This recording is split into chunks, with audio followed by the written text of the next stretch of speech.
is not sustainable. We need to engage men when they're boys. With news, information, and business. politics kidogo. And we don't just sit in the studio, but we go deep into where the news is. From Nairobi to Luangni Beach.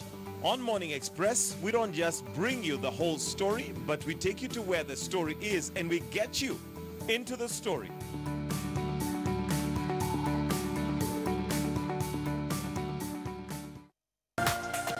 This is KTN News.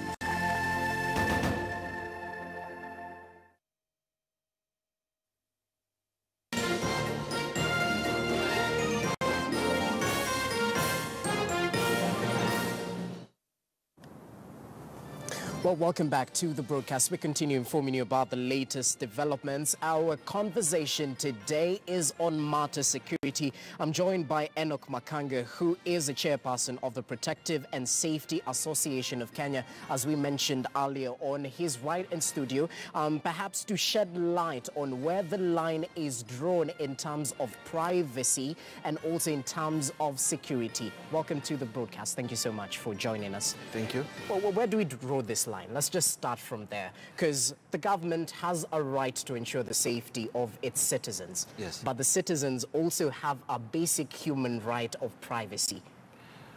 I think from what I've seen, the complaint that is being raised by Ugandans is a question of them not understanding that I think the Ugandan government is just trying to make sure that they are safe.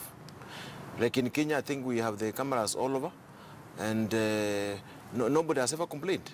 But in Uganda, you know, they are complaining because maybe being a new thing in Uganda, they're just finding that maybe the police may be able to misuse that privilege and enter into their privacy. However, we are talking about CCTV cameras being put in public places, not in private places, in public places. And as the President of Uganda has explained, I think this is a result of the murders that we've had in Uganda, you know, like the killing of Mr. Kawezi, who was a very senior police officer, almost number 2 or 3 in ranking. And up to now, they've not been able to find out what really happened. So I think I really support what's happening in Uganda, putting into consideration that if you've gone to Kampala, the border borders are very, very, very many. Yeah, crime is committed by border borders. Crime is committed by the crime in Uganda is different from the crime in Kenya. Okay. So at the end of the day, I think it's a good thing for them to have CCTV cameras, and I think members of the public will be safe as opposed to what is happening here. Well, from your conversation, I get it is totally okay to install CCTV cameras in public places. Yes. Well, vis-a-vis private places, what's the rule on that? Cameras are not supposed to be installed in private places. Okay. Yes. The government cannot install cameras in private places.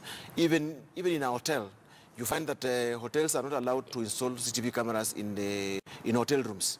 Now, this is the common rule.